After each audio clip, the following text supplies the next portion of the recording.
दोस्तों, स्वागत है आप सभी का एक बार फिर से मेरे यूट्यूब चैनल पे। साथियों, आज के इस वीडियो में मैं आप लोगों के लिए दोस्तों यहाँ पर सीडीपी के टॉप 20 क्वेश्चन से लेके आया हूँ विद आंसर के साथ, जो आपके एग्जाम में आपके लिए रामबाण दोस्तों साबित होने वाले हैं। और इनके क्वेश्चंस दोस्तों यहाँ पर जो आज मैंने लिए हैं, ये क्वेश्चंस आपको आपकी परीक्षा में निश्चित तौर पर देखने को मिलने वाले हैं। तो अगर आप सीटेट का एग्जाम पहली बार देने जा रहे हैं या फिर आप बार बार सीटेट का एग्जाम देते हैं लेकिन सीटेट एग्जाम को क्वालिफाई नहीं कर पा रहे हैं, तो दोस्तों आप मेरे चैनल के साथ जरूर जुड़िएगा। मैं दोस्तों अपने चैनल के माध्यम से ऐसे सभी लोगों की दोस्तों यहाँ पर हेल्प करने वाला हूँ जो दोस्तों सीटेट एग्जाम को क्वालिफाई नहीं कर पा रहे हैं। बस जितना मैं आपको पढ़ाऊँ आपको पढ़ना है और उन चीज़ों को आपको याद रखना है। तो चलिए दोस्तों आज का वीडियो शुरू कर देते हैं। तो सबसे पहले दोस्तों आप लोग पहला क्वेश्चन देख सकते हैं यहाँ पर, बाल विकास अध्ययन किसका अध्ययन है? यानी बाल विकास जो है वो किसका अध्ययन कहलाता है? या फिर बच्चे के शारीरिक विकास का अध्ययन बाल विकास कहलाता है, बच्चे के मानसिक विकास का अध्ययन बाल विकास कहलाता है, बच्चे का संपूर्ण विकास का अध्ययन बाल विकास कहलाता है, या फिर बच्चे की स्मृति शक्ति का अध्ययन बाल विकास कहलाता है। तो यहाँ पर दोस्तों आप लोग जानते हैं कि बाल विकास यानी बच्चे के विकास, अब बच्चे का विकास शारीरिक भी होगा, मानसिक भी होगा, सामाजिक भी होगा, स्मृति शक्ति का विकास होगा, यानी सभी चीजों का विकास ही दोस्तों हमारा क्या कहलाता है? बाल विकास कहलाता है। तो इस प्रश्न का दोस्तों जो राइट आंसर हो जाएगा वो हो जाएगा दोस्तों बच्चे का संपूर्ण विकास ही बाल विकास का अध्ययन कहलाता है। चलिए दोस्तों देखते हैं नेक्स्ट क्वेश्चन की ओर। तो नेक्स्ट क्वेश्चन है दोस्तों हमारा, पियाजे के अनुसार 7 से 11 वर्ष की आयु का बच्चा किस अवस्था में होता है? तो पहला क्वेश्चन है दोस्तों यहाँ पर, संवेदी गतिज अवस्था, पूर्व संक्रियात्मक अवस्था, ठोस संक्रियात्मक अवस्था या फिर औपचारिक संक्रियात्मक अवस्था। पियाजे के अनुसार 7 से 11 वर्ष की आयु का बच्चा किस अवस्था में होता है? संवेदी गतिज अवस्था में होता है, पूर्व संक्रियात्मक अवस्था में होता है, ठोस संक्रियात्मक अवस्था में है या फिर औपचारिक संक्रियात्मक अवस्था में है। तो इस प्रश्न का राइट आंसर हो जाएगा दोस्तों ठोस संक्रियात्मक अवस्था। 7 से 11 वर्ष की आयु का बच्चा किस अवस्था में होता है? ठोस संक्रियात्मक अवस्था में होता है।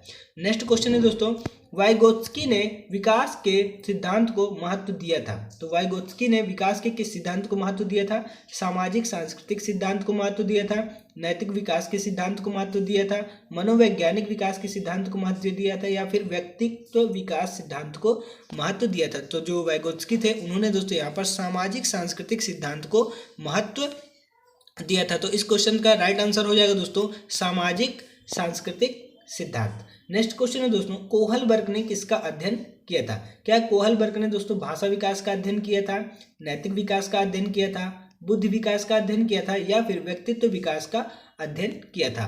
तो कोहलबर्ग दोस्तों आप लोग जानते हैं कोहलबर्ग ने किसका सिद्धांत दिया था? कोहलबर्ग ने नैतिक विकास के सिद्धांत को दोस्तों यहाँ पर दिया था। तो इस प्रश्न का राइट आंसर हो जाएगा नैतिक विकास का सिद्धांत। नेक्स्ट क्वेश्चन दोस्तों, शिक्षण अधिगम प्रक्रिया में इसके फोल्डिंग शब्द किसने दिया था? काफी इंपॉर्टेंट क्वेश्चन है और ये परीक्षा में बार बार पूछा जाता है। तो क्या ये दोस्तों ब्रूनर ने दिया था या फिर पियाजे ने दोस्तों इस शब्द को दिया था, वाइगोत्स्की ने दोस्तों यहाँ पर दिया था या फिर कोहलबर्ग ने दोस्तों इस शब्द को दिया था? तो इस प्रश्न का जो राइट आंसर हो जाएगा वो हो जाएगा दोस्तों यहाँ पर वाइगोत्स्की ने दोस्तों यहाँ पर इसके फोल्डिंग नामक शब्द दिया था। तो इस प्रश्न का राइट आंसर हो जाएगा वाइगोत्स्की।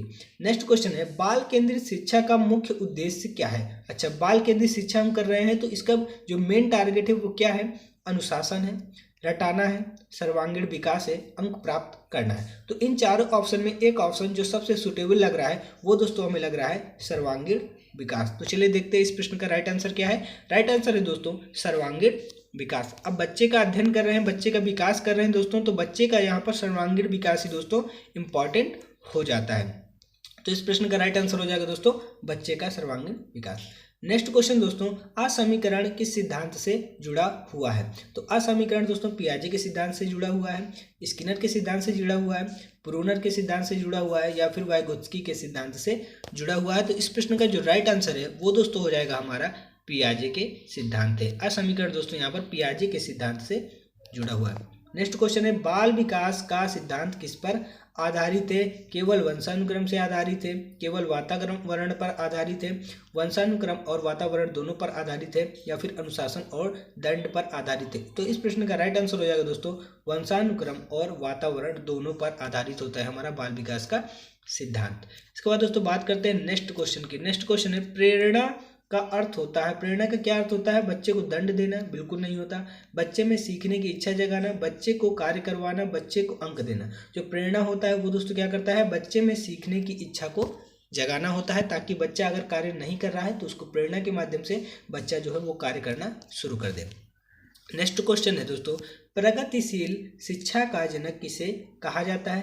प्रगतिशील शिक्षा का जनक पियाजे को कहा जाता है, या फिर जॉन डेवी को कहा जाता है, ब्रूनर को कहा जाता है, वाइगोत्स्की को कहा जाता है? तो इस प्रश्न का जो राइट आंसर वो हो जाएगा दोस्तों जॉन डेवी। प्रगतिशील शिक्षा का जनक जॉन डेवी को कहा जाता है। नेक्स्ट क्वेश्चन है दोस्तों, बच्चा सक्रिय शिक्षार्थी है, यह विचार किसका है? बच्चा सक्रिय शिक्षार्थी है, यह विचार किसका है? क्या यह विचार पियाजे का है, स्किनर का है दोस्तों, जॉन लॉक का, या फिर थॉर्नडाइक का? तो इस प्रश्न का राइट आंसर हो जाएगा जीन पियाजे। पियाजे का विचार है कि बच्चा जो है वो क्या होता है, सक्रिय शिक्षार्थी होता है। नेक्स्ट क्वेश्चन है दोस्तों, सीखने में पुनर्बलन का प्रयोग किसने किया था? जो सीखने में पुनर्बलन नामक शब्द आया है दोस्तों यहाँ पर, उसका प्रयोग किसने किया था? क्या पियाजे ने इसका प्रयोग किया था, स्किनर ने किया था, वाइगोत्स्की ने किया था, या फिर कोहलबर्ग ने किया था? तो इस प्रश्न का राइट आंसर हो जाएगा स्किनर। स्किनर ने जो है सीखने पुनर्बलन नामक शब्द का प्रयोग किया था। नेक्स्ट क्वेश्चन है दोस्तों, शिक्षण अधिगम में अन्वेषण विधि किससे जुड़ी है? शिक्षण अधिगम में अन्वेषण विधि किससे जुड़ी होती है? क्या वो ब्रूनर से जुड़ी है, स्किनर से जुड़ी है, थॉर्नडाइक से जुड़ी है, पियाजे से जुड़ी है? तो इस प्रश्न का जो राइट आंसर हो जाएगा वो हो जाएगा दोस्तों ब्रूनर। इस प्रश्न का राइट आंसर हो जाएगा दोस्तों ब्रूनर। नेक्स्ट क्वेश्चन है, कोहलबर्ग के नैतिक विकास का सिद्धांत कितने स्तर पर है? यानी कोहलबर्ग ने जो नैतिक विकास का सिद्धांत दिया है वो दोस्तों कितने स्तर पर दोस्तों यहाँ पर हमें देखने को मिल रहा है? क्या वो 2 स्तर का है, 3 स्तर का है, 4 स्तर का है, या फिर 6 स्तर का है? इसके बारे में दोस्तों हमें बताना है। तो इस प्रश्न का दोस्तों जो राइट आंसर हो जाएगा वो हो जाएगा 3 स्तर। यानी कोहलबर्ग का जो नैतिक विकास का सिद्धांत है वो कितने स्तर पर है दोस्तों? वो दोस्तों यहाँ पर 3 स्तर पर है। नेक्स्ट क्वेश्चन है दोस्तों, पियाजे के अनुसार बच्चे का बौद्धिक विकास किस प्रक्रिया पर आधारित है? जीन पियाजे के अनुसार बच्चों का जो बौद्धिक विकास होता है वो किस प्रक्रिया पर आधारित है? पहला, समायोजन और आत्मसात पर, दूसरा है दंड और पुरस्कार पर, तीसरा है नकल और अभ्यास पर, चौथा है आदत और परंपरा पर। तो इस चारों ऑप्शन में अगर हम देखते हैं तो सबसे सुटेबल ऑप्शन में लग रहा है समायोजन और आत्मसात। यानी कि बच्चे का जो बौद्धिक विकास की प्रक्रिया है वो दोस्तों किस पर आधारित है? समायोजन और आत्मसात पर दोस्तों आधारित है। तो इस क्वेश्चन का जो राइट आंसर हो जाएगा वो हो जाएगा दोस्तों ऑप्शन नंबर ए। चलिए दोस्तों बात करते हैं नेक्स्ट क्वेश्चन की। नेक्स्ट क्वेश्चन है दोस्तों, बाल अपराध का मुख्य कारण है। जो बाल अपराध हो रहे हैं इसका जो मुख्य कारण है वो क्या है दोस्तों, उसको ध्यान से देखते हैं। पहला दंड हो गया दोस्तों, दूसरा ऑप्शन है गलत संगति, तीसरा ऑप्शन है गरीबी, और चौथा ऑप्शन है इनमें सभी। तो अगर बाल अपराध का कारण देखें तो हम अपने दिमाग से लगा सकते हैं, अगर हम किसी को बार बार दंड दे रहे हैं, किसी को परेशान कर रहे हैं, तो वहाँ पर कहीं ना कहीं उसकी मेंटलिटी दोस्तों यहाँ पर चेंज होने लगती है। गलत संगति, अगर हम दूसरे गलत व्यक्तियों के साथ संगत में रहते हैं उन्हीं के जैसा दोस्तों हमारा भी व्यवहार हो जाता है। गरीबी, जब हम दोस्तों गरीबी में जूझ रहे होते हैं, परेशान हो जाते हैं, हमारी आवश्यकताओं की पूर्ति नहीं हो पाती है, तब दोस्तों वहाँ पर हम कुछ ना कुछ गलत कार्य करने लगते हैं, या फिर इनमें से सभी। तो इस क्वेश्चन का जो राइट आंसर हो जाएगा वो हो जाएगा दोस्तों ऑप्शन नंबर डी, इनमें से सभी। इन सभी चीज़ों के कारण दोस्तों हम यहाँ पर जो है बाल अपराध करने लगते हैं। नेक्स्ट क्वेश्चन है दोस्तों, सीखने का निर्माणवादी दृष्टिकोण किससे संबंधित है? निर्माणवादी दृष्टिकोण किससे संबंधित है? क्या वो स्किनर से संबंधित है? क्या वो पियाजे व वाइगोत्स्की से संबंधित है? क्या वो थॉर्नडाइक से संबंधित है? क्या वो कोहलबर्ग से संबंधित है? तो सीखने का निर्माणवादी जो दृष्टिकोण है वो किससे संबंधित है दोस्तों? तो वो पियाजे और वाइगोत्स्की से संबंधित है। और इस प्रश्न का जो राइट आंसर हो जाएगा वो हो जाएगा दोस्तों ऑप्शन नंबर बी, पियाजे व वाइगोत्स्की।